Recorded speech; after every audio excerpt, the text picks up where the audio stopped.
من الشيطان الرجيم بسم الله الرحمن الرحيم السلام عليكم ورحمة الله وبركاته الحمد لله رب العالمين وبه نستعين على أمور الدين والصلاة والسلام على أشرف الأنبياء والمرسلين سيدنا مولانا محمد وعلى آله وصحبه أجمعين أما بعد الحمد لله رب العالمين. Pada pagi yang berbahagia ini kita diberikan rezeki taufik hidayah inayahnya untuk bisa melaksanakan sholat subuh berjamaah dan untuk menyempurnakan amalan kita disunahkan untuk menunggu sampai syuruk duduk baik berzikir di majelis atau mengkaji ilmu, dan kebetulan pada pagi hari ini kita alhamdulillah diberikan rezekinya pula untuk bisa melanjutkan kajian syarah kitab Al-Hikam Syekh Ibnu Athaillah Al-Iskandari maqalah ke-21. Bismillahirrahmanirrahim. Tolabuka minhu ittihamun lahu wa tolabuka lahu hibatun minka anhu wa tolabuka li ghairihi liqillati hayaika minhu wa tolabuka min ghairihi liwujudi bu'dika anhu. Jadi talabuka minhu ittihamun lahu, meminta kepada Allah berarti menuduhnya.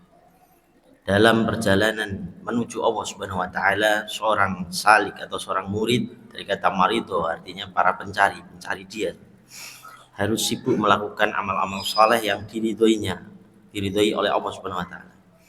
Hatinya tidak boleh sibuk mencari sesuatu yang lain, karena itu tercela dan bisa memutus jalannya menuju Allah Subhanahu wa taala. Maka kalau dalam bahasa lain itu ada tareqah dari kata tarikh. Kalau kemarin di beberapa makalah sebelumnya syarahnya menjelaskan tareqah atau tarikh itu jalannya macam-macam, baik yang ada mursyidnya atau bermursyid kepada Sayyidina Maulana Muhammadin sallallahu alaihi wasallam. Bagi orang yang belum punya walian mursyida yang ditunjukkan dalam Quran surat Al-Kahfi, itu boleh bermursyid dengan Rasulullah dengan memperbanyak sholawatnya. Nah, ketika dia dalam perjalanan menuju Allah Subhanahu wa taala dalam satu tujuan, ketika kita diciptakan itu wa ma khalaqtul jinna wal insa illa liya'budun, maka bil ma'na liya'rifun, atau jika liya'budun ditafsirkan dalam tafsir Ibnu Katsir itu menghamba, abduh, budak. Maka apa? Seorang yang perjalanan menuju Allah Subhanahu wa taala itu hatinya tidak boleh sibuk mencari sesuatu yang lain, karena itu tercela dan bisa memutus jalannya menuju Allah Subhanahu wa taala. Maka diantaranya bahkan dalam kajian tasawuf pada pagi hari ini itu dijelaskan syarahnya diantaranya seperti ini. Bahkan termasuk rizki yang bersifat duniawi pun tidak boleh masuk kepada hati kita. Maka dicontohkan Sayyidina Ibrahim alaihissalam ketika hatinya masuk Ismail alaihissalam disuruh menyembelihnya.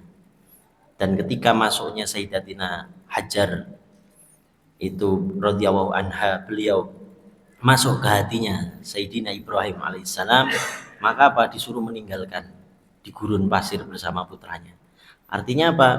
Mencintai keluarga, mencintai harta benda, mencintai anak itu tidak boleh di dalam hatinya. Tetapi apa? Hatinya hanya Allah. Maka ketika mencintai anak, istri dan lain karena Allah Subhanahu wa taala. Jadi Allahnya dulu masuk di dalam hati, maka kita ketika mencintai anak, istri, menafkahi dan lain-lain karena diperintahkan Allah, bukan karena akunya. Ini makna dari ketika kita dalam menuju pada Allah Subhanahu wa taala sibuk melakukan amal-amal saleh yang diridhoi oleh Allah Subhanahu wa taala, maka tidaklah boleh sibuk mencari sesuatu selain Dia. Artinya hatinya itu tidak ada selain Allah Subhanahu wa taala. Maka dikeluarkan semua dari hatinya. Itu kenapa gelar diantaranya Sayyidina Ibrahim alaihissalam yaitu Khalilullah, kekasihnya dan Bapak Tauhid.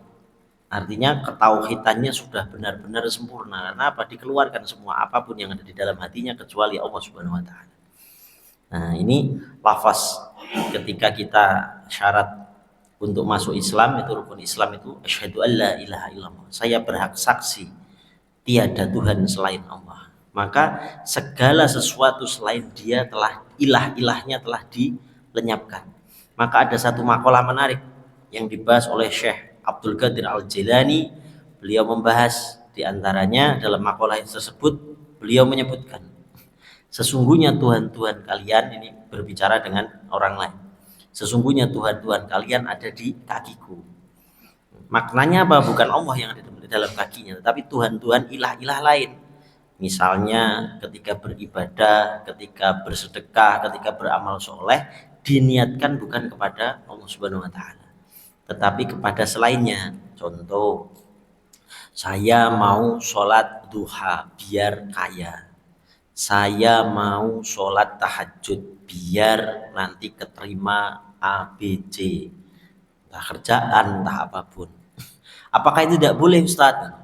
Dalam tarbiyatul nafs, perjalanan ma'rifat, kalau ada 3 komposisi kita beribadah fasenya, maka di zaman Rasulullah SAW ada fase pertama. Fase pertama itu masih adanya ancaman, seperti halnya kalau kamu tidak sholat masuk neraka, kalau kamu tidak Islam masuk neraka, kalau kamu tidak beramal ini dan itu masuk neraka. Itu fase pertama. Tapi ketika sahabat, orang-orang mukmin, orang-orang muslim itu sudah mulai taat, tidak ada pelanggaran, tidak ada melakukan hal-hal yang haram, sholat 5 waktu sudah tertib, maka adanya fase kedua, yaitu apa? Fadilah amal. Oh, barang siapa sholat duha, barang siapa sholat tahajud, maka akan ada keutamaan-keutamaan, diangkatnya derajatnya, terus rezekinya dibuka dan lain-lain. Tapi fase terakhir ketika Rasulullah SAW itu menjelang fase kenabiannya ditutup atau wafatnya beliau, maka Rasulullah dalam khutbahnya beliau bersabda, sesungguhnya tidak ada seseorang yang masuk surga karena amalnya. Nah, ini fase yang paling puncak, yaitu karena cintanya kepada Allah. Maka apa? Sahabat bertanya, ya Rasulullah, termasuk engkau ya Rasulullah masuk surga bukan karena amalnya? Naam, termasuk ana. Limadha? Kenapa ya Rasulullah? Ya, karena kita masuk surga karena rahmatnya Allah Subhanahu wa ta'ala. Sedang kalau kita karena amalnya, misal kita diberikan usia 100 tahun, dan itu mulai dari start balik, misal katakanlah baliknya 15 tahun. 15 tahun dipotong misal usianya 100, masih 85 tahun. Itu anggap saja kita ibadahnya full, luar biasa. Sholatnya enggak pedot, ditambah sunahnya katakanlah 1000 rakaat misalnya. Puasanya luar biasa, sunahnya diborong semua. Zikirnya enggak putus misalnya. Maka kalau masuk surganya karena itu, karena amal itu, ya cukuplah di surganya 85 tahun. Maka sisanya berarti apa? Ya tidak boleh di surga, kan dibayarnya pakai amal. Tapi kita masuk surga kenapa abad? Dan karena rahmat Allah Subhanahu wa taala.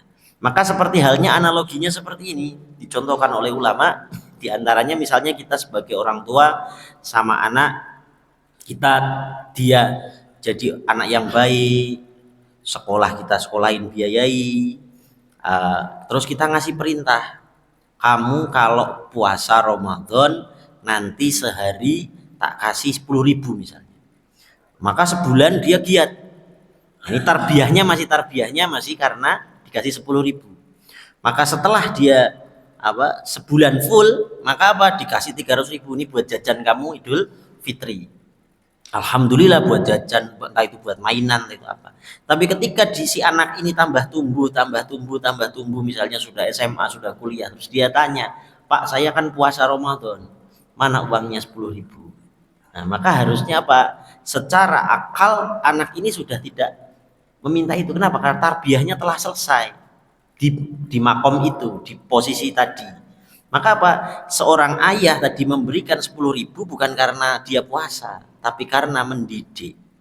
Maka ketika kita diiming-imingi surga dan lain-lain, bukan karena kita kepingin surganya, tapi dididik sebetulnya. Dididik untuk sampai mengenal Allah Subhanahu wa taala. Maka ketika seorang mukmin masuk surga, tujuannya sudah bukan tentang syahwat, nanti di sana ada 70 bidadari misalnya, atau nanti selalu kenikmatan yang disimbolkan secara hawa nafsu. Tapi apa yang dilihat oleh orang-orang arif billah ketika dia sampai kepada surga, dia ingin bertemu dengan baginda wa maulana Muhammadin sallallahu alaihi wasallam. Dia pengen ketemu Allah Subhanahu wa taala. Seperti halnya orang yang mencinta kepada kekasihnya, terus akhirnya dia bisa menikah bersama, lalu si laki-laki ngomong, ini hartaku, ini kunci berangkasku, ini mobilku, ini STNK-nya, ini BPKB-nya, semua ditunjukkan. Maka dijawab, aku cukup denganmu kekasihku, ini gak penting lagi. Tapi apakah itu gak penting terus gak dinikmati? Tetap dinikmati, tapi dengan kondisi suaminya ridho. Maka sama dengan ketika kita menikmati nanti di surga, diharapkan orang-orang yang mengkaji syarah Al-Hikam ini adalah apa? Ketika hatinya telah ridho atas ketentuan-ketentuan yang Allah tetapkan. Maka disebutkan di rukun iman ke-6 adalah, maka kita menerima. Kalau di Quran disebutkan radhiyallahu anhu wa radhiyallahu an. Allah itu ridho kepada hambanya, yang hambanya juga ridho atas ketentuan-ketentuannya. Bahkan dalam satu hadis, ancaman orang yang tidak ridho kepada ketentuannya sangat mengerikan. Kalau orang misalnya kita lupa, lalai, tadinya masa muda mungkin sholatnya banyak yang ditinggal, diqadha, mohon ampun. Kalau dia perkaranya tentang hal-hal misalnya puasanya dulu lalai, silahkan diqadha, mohon terbuka. Walaupun dosa kita seluas langit dan bumi, tapi ancaman Allah dalam satu hadis ada yang mengerikan. Apa? Barang siapa dia tidak ridho atas ketentuan yang telah aku tentukan kepadanya, maka carilah bumi yang lain dan carilah Tuhan yang lain. Nah, itu ancamannya lebih mengerikan dalam satu hadis. Artinya apa? Pintunya kita tidak ridho itu diantaranya suka mengeluh. Ulama menyatakan maka kurangilah mengeluh. Kenapa? Ketika engkau mengeluh nanti pintunya jadi nggak ridho. Misalnya saya sudah usaha, saya sudah buka warung, kok sepi terus ya, sebelah kok rame terus. Kenapa ini? Saya sudah sholat, saya sudah puasa, saya sudah sholat malam, kenapa rezeki saya sedikit? Nanti ujung-ujungnya jadinya nggak ridho. Lah itulah pintu setan, cara waswasil khannas minal jinnati wan nas. Kenapa disebutkan minal jinnati wan nas? Karena bisa jadi dorongan waswas yang ditiupkan setan itu berupa dari golongan jin. Pertama, minal jinnati, yaitu apa? Dari tadi bisikan-bisikan, kamu sudah sholat kok belum kaya-kaya, kamu sudah sholat kok belum rezekinya banyak. Nah itu dari yang tidak kelihatan, tapi ada yang dari kelihatan, wan nas, dari golongan manusia. Temennya datang, lah sholat ngapain kamu berjamaah terus, nyatanya kamu gak kaya-kaya. Nah ini dorongan-dorongan was-was dari golongan manusia. Maka apa? Di sini diperingatkan orang yang menuju kepada Allah Subhanahu wa taala, maka dia harus abduh. Abduh itu apa? Hamba. Maka disebut wa ma khalaqtul jinna wal insa illa liya'budun, itu mengabduh, menghamba. Maka seorang hamba layaknya hamba, kalau dalam bahasa Arab lughawi itu, hamba itu tidak ada permintaan, tidak ada permohonan, tapi adanya mengabdian. Contoh misalnya kita punya pembantu, ketika kita suruh, kita harus berkomitmen bahwasanya orang itu akan minta gaji bayaran. Tapi kalau kitanya punyanya budak, maka kita tidak ada asumsi nanti per tanggal 1 bayar, karena dia budak, sudah dibeli lah. Kita ini adalah budaknya Allah, Abdullah, budaknya Allah. Maka apa? Layaknya budak ketika beribadah ya sudah terserah sama majikannya, terserah sama Tuhannya. Maka apa? Menyerahkan totalitas, sami'na wa ata'na. Apa yang diatur Allah yaitu ketentuan dia. Selesai. Tidak ada harapan apa-apa kecuali hanya Allah Subhanahu wa taala. Sehingga ketika beribadah cukuplah Allah Subhanahu wa taala. Maka disebut lillahi taala. Maka ketika kita keluar rumah pun, misalnya tadi mau buka warung, maka diniatkannya apa?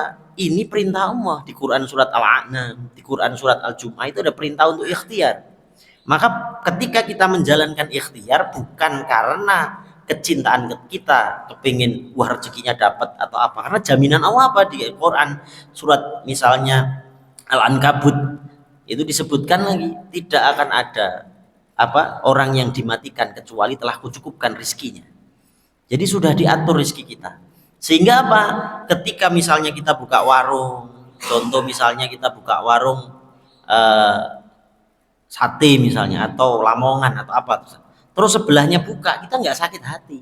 Kita nggak ketakutan rezekinya hilang. Kenapa? Karena mempercayai bahwa rezeki ada yang mengatur. Bahkan dalam kitab Daqaiqul Akbar dijelaskan lebih detail lagi.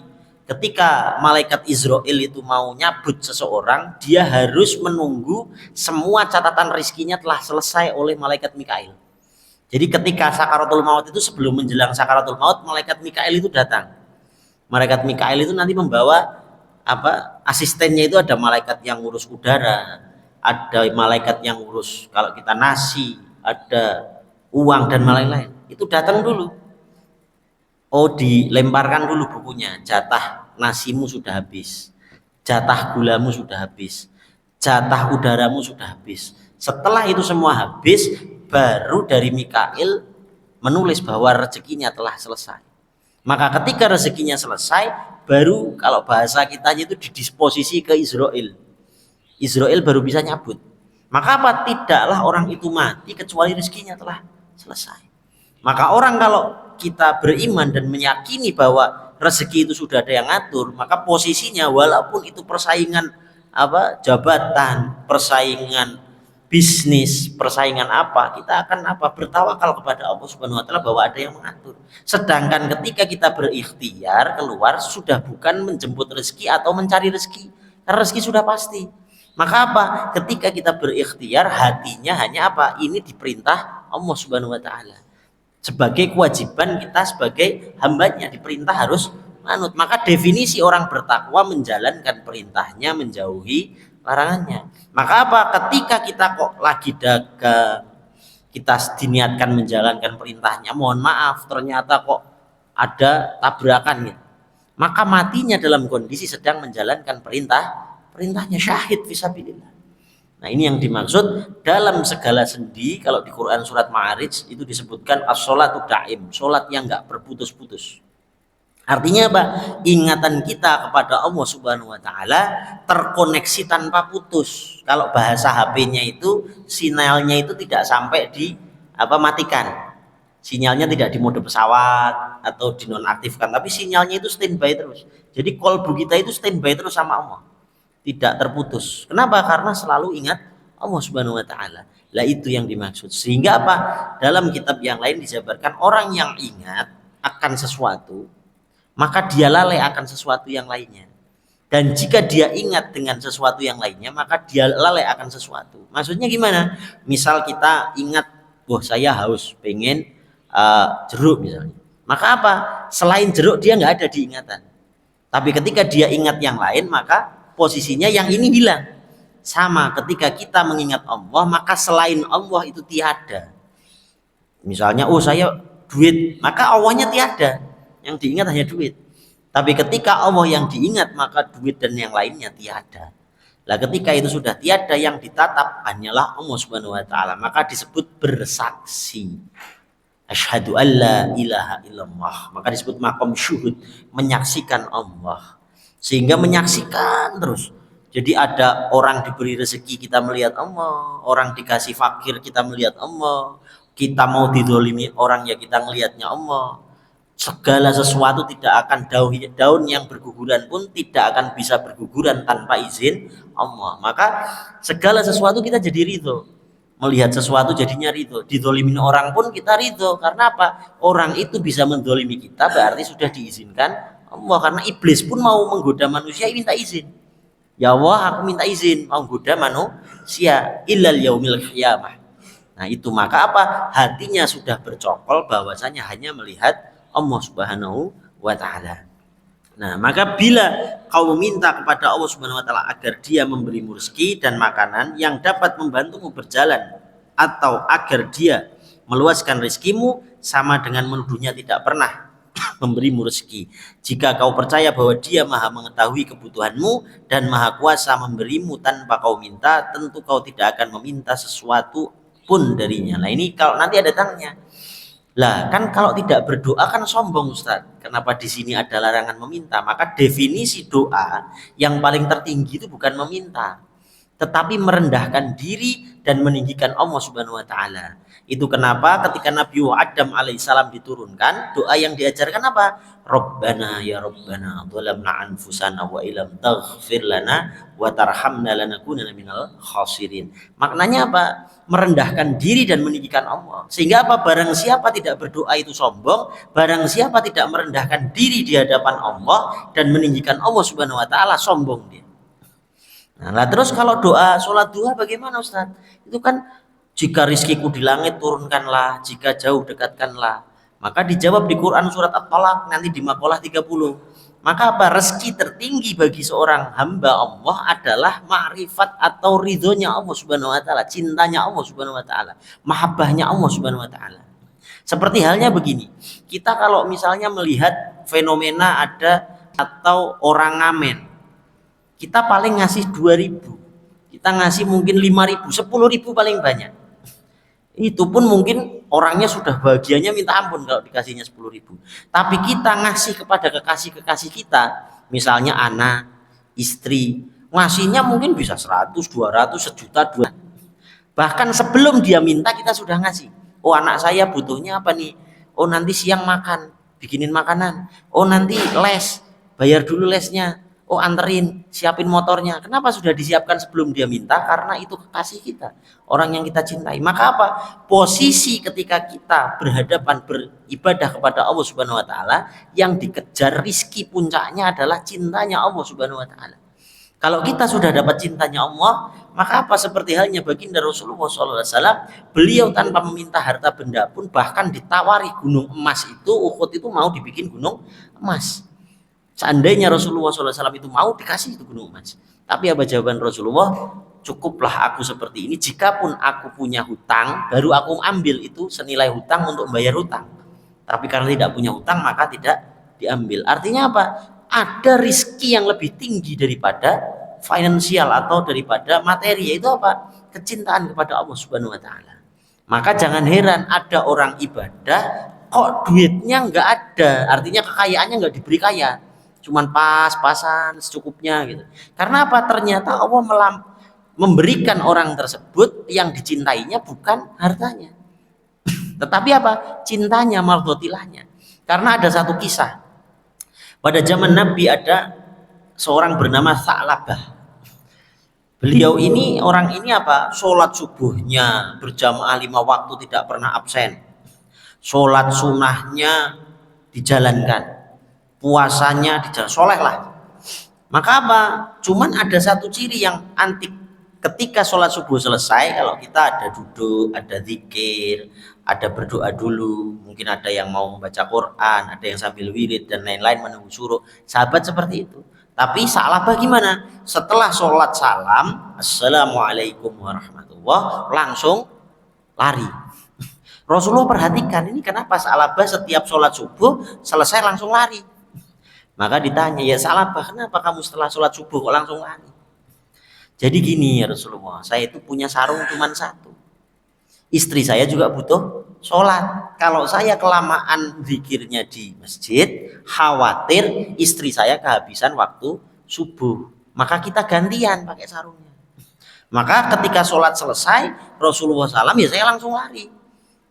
Maka ini Sa'labah ini miskinnya luar biasa. Sampai makan itu bisa mungkin 2 hari, 3 hari sekali baru makan. Nah, suatu ketika istrinya akhirnya mengeluh, ngomong, ya Sa'labah, kamu ini kan sahabat Rasulullah, minta sama Rasulullah. Rasulullah kalau doa kan dikabul. Mintalah, jangan terlalu miskin-miskin banget sampai kita nggak punya sarung, sampai kita mau makan susah. Minta sama Rasulullah. Maka Sa'labah mendatangi Rasulullah, ya Rasulullah, saya ini dapat amanah dari istri untuk menyampaikan ini.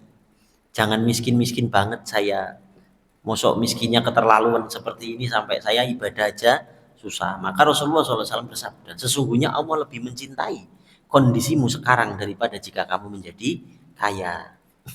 Nah, lalu disampaikan ke istrinya. Istrinya berapa hari kemudian ngeluh lagi, Sa'labah tetap ini kalau kayak gini terus, tolonglah ngomong sama Rasulullah. Nyambung lagi ke Rasulullah, dijawab masih sama. Terus berulang-ulang kali Rasulullah dengan kelembutannya akhirnya nggak 3 ya sudah. Itu ada kambing kurus kamu bawa. Nanti kamu rawat. Semoga bisa jadi penghidupanmu. Dibawa ke rumah, akhirnya apa? Dihidupi, dikasih makan, dicarikan rumput, digembala, cepat gemuk. Setelah gemuk beranak. Setelah beranak bertambah anak cepat dalam waktu 1 tahun itu, karena berkahnya awalnya masih berkahnya ini banyak tumbuh. Maka apa? Salabah yang tadinya sholat berjamaah sibuk ngurusi kambing. Ketika sibuk ngurusi kambing, dia masih sholat tapi tidak berjamaah, masih turun derajatnya. Rasulullah tanya, Salabah biasanya tepat waktu sholatnya, kok gak pernah nongol sekarang? Coba dipanggil sahabat suruh manggil. Kenapa Salabah, sakit apa enggak, ditanyain Rasulullah. Oh iya sebentar, saya nanti ke masjid. Beres, waktunya lewat. Terus seperti itu. Lama-lama sholatnya ditinggal. 1, 2, 3, lama-lama ditinggal. Nah, pada suatu masa ketika dia sudah ketemu nisab dan haul, kan ketemu masanya zakat. Dan setelah dihitung ternyata bisa cukup untuk bayar zakat, sudah masanya. Maka ditagih sama Rasulullah. Menyuruh para sahabat, silahkan ditagih zakatnya Salabah. Ketika ditagih beliau, us nanti aja sekalian sama tahun depan. Tahun depan saya hitung lagi. Saya lagi repot ini, nanti saya hitung lagi. Saya hitung lagi, setahun, 2 tahun, 3 tahun. Akhirnya saking banyaknya jumlahnya, ketika mau mengeluarkan zakat, ditanya, misalnya katakanlah jumlah ternaknya itu nilainya kalau dihitung sudah 100 miliar, maka zakatnya 2,5 miliar, 2,5%-nya. Maka dijawab sama Salabah, wah ini pemerasan ini pemerasan, ini nggak bisa, ini Rasulullah meras saya. Nah, akhirnya apa? Salabah jadi kufur nikmat dan meninggalnya dalam kondisi su'ul khatimah. Jadi tidak husnul khatimah. Artinya dari pelajaran ini maka apa? Ada kalanya ketika kita diberikan rezeki yang berlebih, mungkin itu jadi istijrad buat kita. Maka ketika kita sholat, ibadah, tujuannya hanya Allah. Nanti Allah memberikannya apa? Bisa jadi Allah berikannya al-ghani, al-mughni. Maka ada 3 tahapan dalam tasawuf itu, dalam tarekah itu. Pertama, takhalli. Takhalli itu menguras. Jadi ibarat gelas, cawan dikuras dulu. Maka disimbolkan ketika Rasulullah SAW itu mau menerima wahyu, dibedahlah dadanya. Nah ini dikeluarkan. Tapi kalau Rasulullah sudah maksum, tapi ini simbol untuk syariatnya kita, hamba-hambanya, apa umat-umatnya, apa simbolnya? Kotoran-kotoran batin kita ini dikeluarkan dulu. Jangan sampai nanti belajar Quran tapi keinginan dunianya masih kencang, akhirnya Quran rasa dunia. Yang terjadi apa? Jadi ulama tapi setiap fatwanya untuk kepentingan dunianya. Misalnya, ayo silahkan sedekah, ini ayatnya benar, tapi untuk memperkaya dirinya. Nauzubillah min dzalik. Itu 1. 2, misalnya dia itu ahli zikir, maka setiap zikirnya tidak ditujukan ke Allah. Ditujukannya nanti ke apa? Emosional yang ada di dalam dadanya. Kalau misalnya masih muda, kalau gagah itu wirid itu ya berarti apa? Ya bisa kebal, bisa ini dan lain-lain. Maka setiap kali berzikir dia menujunya itu bukan Allah Subhanahu wa taala. Ada lagi misalnya zikirnya benar, ya Fatah ya Rozak yang Maha membuka rezeki, tapi fokusnya bukan Allah. Tapi kosmetikanya. Itu apa? Ya duitnya, hartanya. Maka ketika dia diberikan malah lalai. Sholatnya jadi tidak sama Allah dan lain-lain. Kalau disimbolkan dalam syarahnya ulama itu diantaranya apa? Seperti halnya kita datang kepada istri ngasih duit, tapi istrinya sibuk ngitung duit, kitanya nggak diperhatikan, nggak diajak ngomong, nggak dibikinin kopi, nggak dibikin apa. Nah sama ketika Allah memberikan rizki dari doa-doa kita, tapi kitanya lupa dengan Allah Subhanahu Wa Taala, malah menyembah rizkinya, menyembah keinginan nafsu kita, itu yang disebut syahwatul khafiyah. Maka ada tadi apa? Takhalli, dikuras dulu itu. Baru tahalli, dihias. Kalau sudah dihias maka tajalli. Tajallinya apa? Allah akan memberikan salah satu sifat-sifatnya yang mulia, yang azim. Tapi sebagai nilai tajallinya, maka Maka nilai tajalli itu apa? Misalnya Allah punya sifat Ar-Rahman Ar-Rahim, Maha Pengasih, Maha Penyayang. Maka orang yang dilimpahkan Ar-Rahman Ar-Rahim tajallinya, maka dia penuh dengan kasih sayang. Kalau dia diberikannya misalnya Al-Ghani, kekayaannya seperti Abdurrahman bin Auf, mau miskin aja nggak bisa. Ada lagi orang yang diberikannya apa? As-Sabar, seperti Nabi Ayub. Dia sudah ibadah, sudah nurut, sudah takwa, tapi makin hebat ujiannya. Sakit, bahkan diriwayatkan tidak ada sakit sebelum Ayub atau setelah Ayub yang lebih parah daripada Nabi Ayub alaihissalam. Maka apa diujinya? As-Sabar. Tapi ada lagi misalnya diujinya lagi misalnya ya Fatahu ya Rozak. Maka apa? Dia tiap bulan misalnya buat perusahaan, buka lowongan pekerjaan. Nah itu macam-macam. Itu Allah yang punya kehendak. Kita akan dilayakkan seperti apa. Maka apa? Ketika belum dilayakkan seperti itu, maka fokuslah untuk sampai kepada Allah Subhanahu wa Ta'ala. Nah, maka bila kau mencari-cari Allah Subhanahu wa Ta'ala agar kau didekatkan kepadanya, dihilangkan hijab antara dirimu dengannya dan dapat melihatnya atau syuhud tadi dengan mata hatimu, maka tindakan ini sama saja dengan melakukan hibah kepadanya atau membicarakannya di belakang, karena zat yang maha hadir tidak perlu lagi dicari-cari. Ini maknanya adalah apa? Ketika ibarat kita nyemplung di dalam kolam air, terus kita tanya air mana, kan kita di kolam renang terus nanya air mana. Maka yang dibutuhkan bukan mencari air, tapi menyadari kita ada di air. Maka dalam sifat 20 ada wujud kitam bako. Wujud yang pertama. Siapa? Allah Subhanahu wa Ta'ala maha wujud. Maka bukan dicari, tapi apa? Menyaksikan hakikat kesadaran bahwasanya Allah itu nyata. Sehingga ngapain mencari, wong itu sudah nyata harusnya. Maka yang dibutuhkan ketika kita kecelup dalam kolam renang bukan mencari air, tapi menyadari adanya air. Maka Allah itu meliputi segala sesuatu, hal yang ada di mana-mana. Sehingga apa? Ada satu kisah, seorang bertanya, ya fulan, ya ulama, ya syekh, saya mau tanya. Allah itu sifatnya kan Allahu Akbar, maha besar. Tapi Allah disebut lagi Allahu Latif, maha lembut. Tolong jelaskan syekh. Maka dijawab, makhluk apakah yang paling terbesar di lautan, di samudra? Orang ini menjawab paus, apalagi macam-macam. Lalu dijawab, yang terbesar di lautan adalah air. Dan apa makhluk yang terkecil di lautan? Hidrogen, air juga.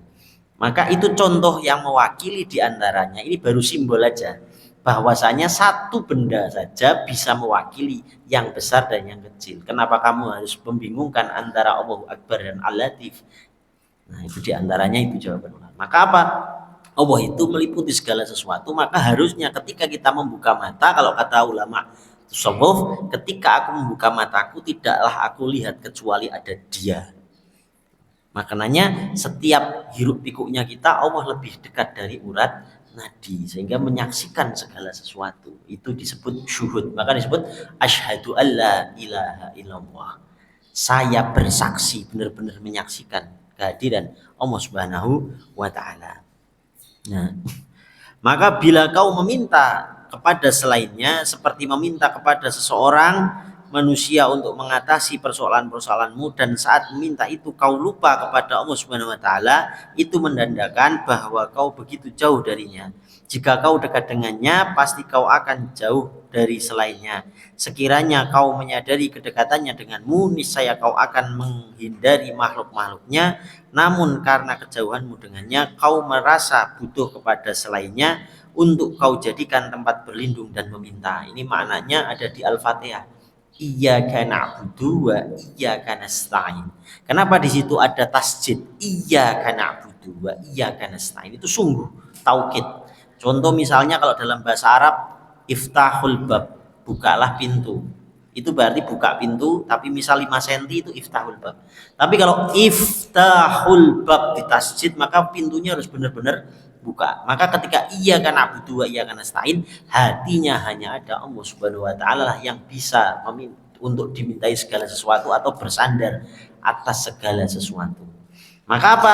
Hatinya misal pun ada kebutuhan, contoh, saya kayaknya bulan ini penghasilan saya kalau bulanan itu rata-rata misalnya 3 juta, sedangkan bulan ini ada kebutuhan 5 juta.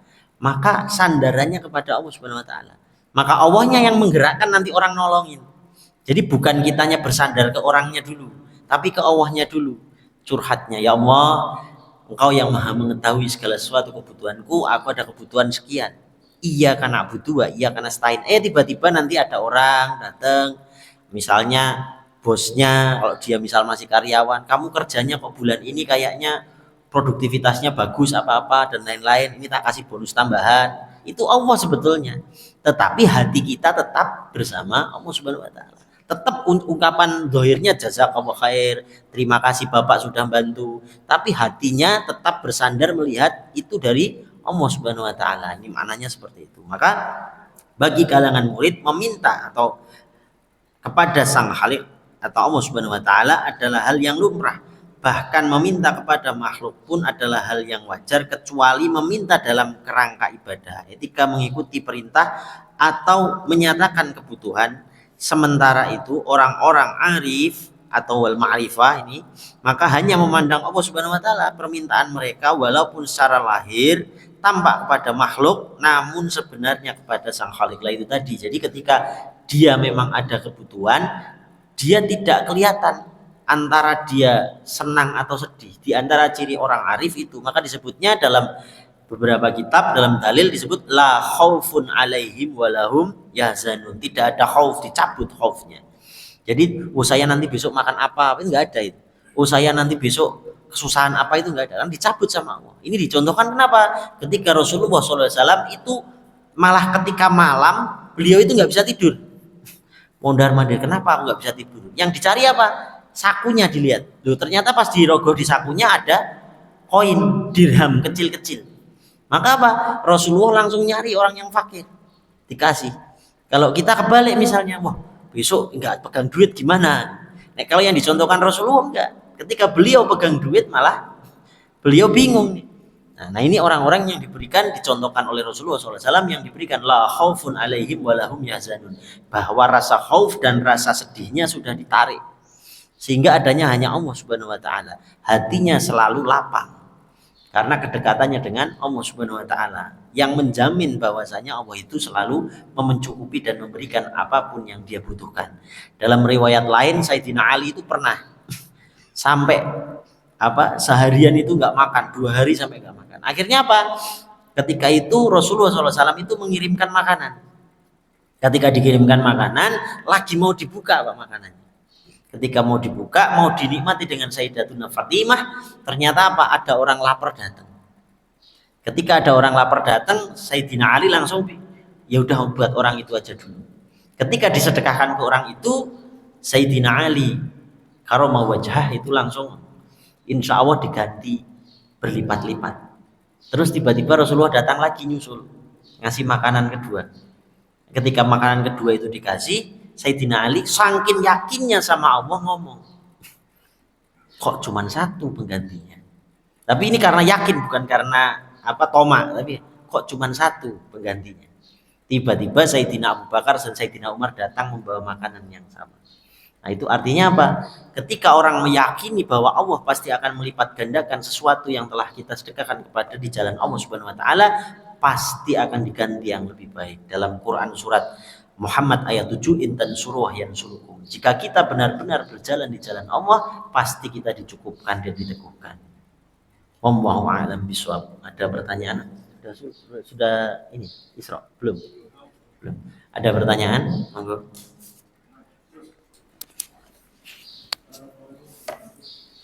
Assalamualaikum warahmatullahi wabarakatuh.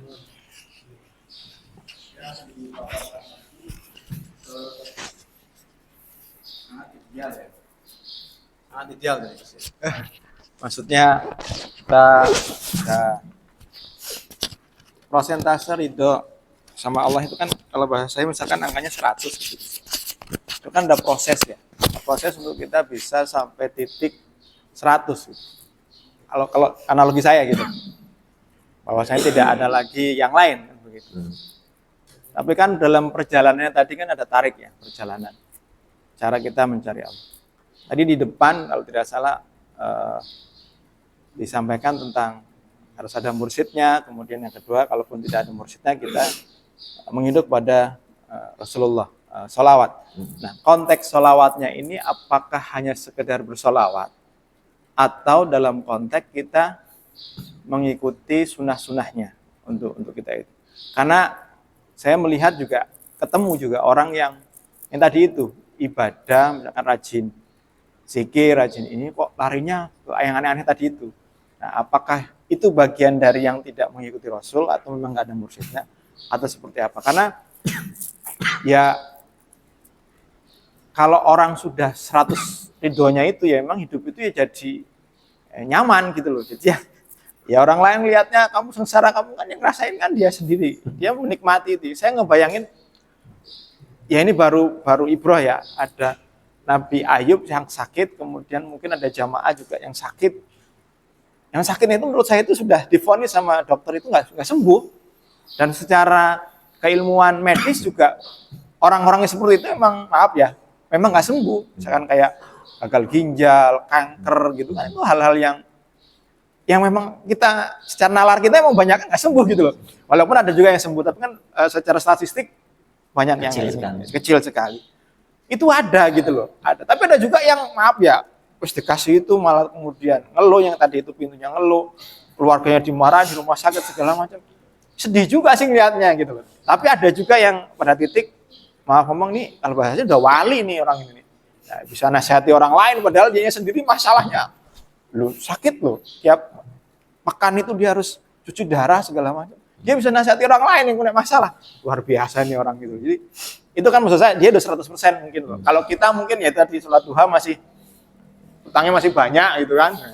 Tapi kan kita kepingin jangan prosesnya jangan di titik itu gitu. Yang kata Gus tadi. Di titiknya pada bagaimana bisa naik kelas ma'rifatnya. Di sholat subuhnya itu memang benar-benar bukan karena macam-macam gitu. Nah, itu seperti apa penjelasannya? Biar kami ini yang mungkin nggak punya mursyid, nggak punya ini, sebenarnya kita punya mursyid. Kalau bahasa saya itu Rasulullah SAW. Nah, itu konteksnya seperti apa gitu? Ya, Bismillahirrahmanirrahim. Jadi kalau proses pada Allah Subhanahu wa taala itu kan memang berproses ya. Kalau yang idealnya 100, maka la yukallifu nafsan illa wus'aha. Jadi perintahnya itu tidak akan membebani sampai sekuatnya. Misalnya idealnya Abu Dzar Al-Ghifari itu kalau berbuka air putih dong. Nah, tapi ketika Muaz bin Jabal ditanya, ya Muaz bin Jabal, panjenengan itu kan luar biasa ahli fikih, sahabat Rasulullah, cerdas, pinter. Kok orang tahu poso? Senin Kemis gak pernah, nggak seperti Abu Dzar Al-Ghifari tiap hari poso, minumnya kan. Ternyata apa dijawab Muaz bin Jabal? Torekohnya adalah saya itu khawatir kalau puasa. Kenapa? Nggak hatam Quran tiap hari. Nah, jadi torekotnya apa? Itu kekuatannya di hatam Quran. Nah, maka apa? Man arafa nafsahu faqad arafa rabbahu. Kenalilah dirimu sendiri, niscaya kau kenal dengan Rabbmu, Allah Subhanahu wa taala. Maka apa? Kenali aku kira-kira kekuatan yang sunai yang paling kuat apa nih? Ono sing kekuatannya misalnya sholatnya, silakan digembleng sholatnya lebih banyak. Tapi ada yang saya itu sholat 2 rakaat aja cukup. Itu kayaknya kok gimana gitu. Nggak bisa istiqomah. Berarti apa? Cari yang lain. Baca Quran. Membaca Qurannya apa? Nah, tapi ada ujiannya. Ketika kita sudah istiqomah membersihkan, dalam hikam nanti makalah 40 ke atas itu, di antara tanda-tanda orang yang sedang mencuci, membersihkan hati. Nek orang mencuci baju itu keluar umpluk, busa. Maka orang yang sedang mencuci kolbunya, maka akan keluar hawarikul addah, kebiasaan yang di luar kebiasaan umum. Kalau sudah sampai wali namanya karomah, kalau nabi namanya mukjizat, kalau orang-orang mutakin namanya maunah. Tapi orang yang sedang mencuci itu tidak ada yang memperhatikan busane. Ibarat kita lagi nyuci terus lihat busa, terus kok memperhatikan nggak jadi nyuci ya. Maka apa? Para aulia, para orang-orang mutakin, penempuh jalan menuju Allah, ketika itu muncul dia tidak hiraukan, dia tetap sama Allah. Nah, kadang orang yang tidak mengkaji beberapa kitab tasawuf, ketika dia muncul begitu keasikan di situ. Jadi misalnya, saya nih wirid ini itu rezekinya banyak loh. Saya kalau baca ini rezekinya banyak, ayo baca ini. Akhirnya wiridnya yang dikultuskan, Allahnya hilang. Sehingga akhirnya kampanyenya kemana-mana kepada wiridnya, bukan kepada Allahnya. Padahal wirid ini cuma cara. Seperti halnya kita mau ke Bandung, caranya apa? Oh naik bis, oh naik mobil, oh naik, ini cara. Tapi yang dipromosikan bukan ininya, Allahnya harusnya. Nah, maka orang yang sedang membersihkan hati, dia terfokus kepada qalbinya, tazkiyatun nafs, selalu dibersihkan. Urusan nanti tiba-tiba dia jadi kaya, urusan tiba-tiba rezekinya banyak, urusan dia diberikan kemudahan, kesabarannya lebih tinggi, itu adalah karamah keramat yang diberikan Allah Subhanahu wa taala. Maka dia diberikan istiqomah sholatnya, dia diberikan kenyamanan, manisnya ibadah diberikan. Itu bonus-bonus dari Allah Subhanahu wa taala. Tapi dia akan tetap fokusnya kepada nyuci kolbunya itu, tazkiyatun nafsnya dicuci terus. Itu diantara tanda-tandanya seperti itulah. Terus kalau sholawatnya seperti apa? Sholawatnya selain bilisan, tapi kolbunya dihantam. Jadi ada rasa kerinduan kepada baginda Rasulullah SAW. Maka kemarin misalnya ada di pengajian yang lain itu bertanya, itu kan malaikat dan Allah Subhanahu Wa Taala bersolawat kepada Rasulullah. Bentuknya gimana? Masa Allah bilang Allahumma? Kan Allah kan masa bilang Allahumma? Bukan. Jadi bentuknya seperti halnya begini. Ketika kita mengasihi seorang anak dengan anak mengasihi seorang bapak beda. Kalau bapak mengasihi seorang anak, dia disiapkan sekolahnya, disiapkan makanannya, dibiayai kehidupannya. Itu cara mengasihi. Tapi kalau mengasihinya anak ke bapak, bentuknya akan beda. Dengan apa? Ta'zim, dengan hormat. Maka apa? Solawat malaikat dan Allah bersolawat kepada Nabi, apa bentuknya adalah bukan Allahumma sholli ala sayyidina Muhammad, tetapi apa, rahmat Allah tercurah kepada Nabi, sehingga orang yang bersolawat kepada Rasulullah SAW maka kena rahmat tersebut. Maka ketika rahmat itu tersebut maka terkena, maka hatinya terbuka, qalbinya disebut futuhal arifin, terbuka untuk bisa berkenalan dengan Allah Subhanahu wa taala. Maka ketemu asyhadu alla ilaha illallah, maka wa asyhadu anna Muhammadar Rasulullah. Maka apa, orang-orang yang mencintai Rasulullah sangat tinggi, bisa jadi di dalam mimpinya ditemui. Bahkan kalau dalam kitab yang lain, dalam riwayat yang lain, Sayyidina Utsman bin Affan ketika mau dibunuh, mau dimutilasi, dihabis-habisi itu, beliau ditanya sama khodim-khodimnya, ya Utsman bin Affan Amirul Mukminin, kalau engkau perintahkan kita untuk melawan, saya kondisikan pasukan, kita lawan balik itu. Apa jawaban Sayyidina Utsman? Beliau jawab, sesungguhnya aku berjumpa dengan Rasulullah SAW dan aku diajak berbuka bersama. Nah itu kondisinya Sayyidina Utsman tidak tidur. Berarti apa? Sadar, syuhudnya sadar, dalam kondisi sadar.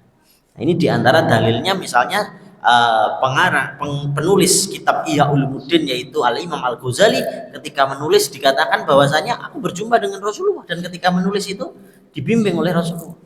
Nah itu dalilnya kalau ditarik ke salafus soleh ya Sayyidina Utsman tadi berjumpa. Tapi setelah ditafsir, diteliti oleh ulama, maka apa? Kondisinya bukan tidur maupun sadar, tapi baina wa baina. Nah, sekarang baru ketemu nih, rumus psikologinya ketemu. Ternyata gelombang otak itu ada beta, namanya sadar, kita sekarang ini sadar, itu di atas itu. Terus ada di bawah, namanya bawah sadar. Terus tidak sadar, tidur tanpa mimpi. Nah, ketika berjumpa tadi dengan Rasulullah, kondisinya itu bawah sadar. Jadi baina wa baina, antara sadar dan tidak sadar. Disebut tidur nggak tidur, disebut nggak tidur tapi seperti orang tidur. Jadi kondisinya otaknya seperti itu. Maka disitulah kita bersolawat otaknya. Maka ketika bersolawat pasti hawanya akan lebih adem daripada zikir biasa. Karena kalau zikir panas sifatnya. Zikir itu sifatnya panas. Jadi kalau kita misalnya zikir la ilaha illallah, la ilaha illallah, la ilaha illallah, bahkan dalam kitab Kifayatul Azkiya itu ketika kita habis zikir jangan minum. Karena panas sifat zikir itu. Redam dulu pakai sholawat. Kalau kita zikir misalnya la ilaha illallah kok lebih dari 10.000 nanti badannya hangat, Pak. Karena unsurnya panas. Tapi beda dengan sholawat. Kalau kita sholawat lebih dari 1.000 gitu, malah adem.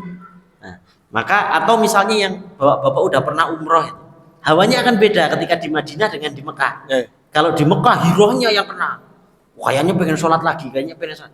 Tapi kalau di Madinah seperti mau bermanja-manjaan, pengennya sholawat, pengennya kok sedih, pengennya terhanyut. Karena di situ kompresornya untuk tajalli Allah ada di Rasulullah SAW. Itu diantaranya itu. Maka sholat pun ketika puncaknya nih lagi semangat-semangatnya kan dari Al-Fatihah, ya kan? Ruku, semua kan Al-Azim apa. Maka ditutup sholawat ketika at-tahiyat. Jadi menurunkan egonya semua. Setelah diturunkan semua kehambaan semua, maka barulah sampai maka asyhadu alla ilaha illallah wa asyhadu anna muhammadar rasulullah. Maka bisanya kita menyaksikan Allah melalui baginda Sayyidina Maulana Muhammad sallallahu alaihi wasallam. Mohon ada pertanyaan lain? Sudah suruh belum? Sudah diakhiri dulu. Nanti mungkin sambung di luar biasa sambil difonis kamari loh, Pak. wal muwaffiq wa min thariq wa billahi taufiq wal hidayah. Wassalamu alaikum warahmatullahi wabarakatuh. Ya, karena itu Pak, jangan wali itu dia. karena itu nggak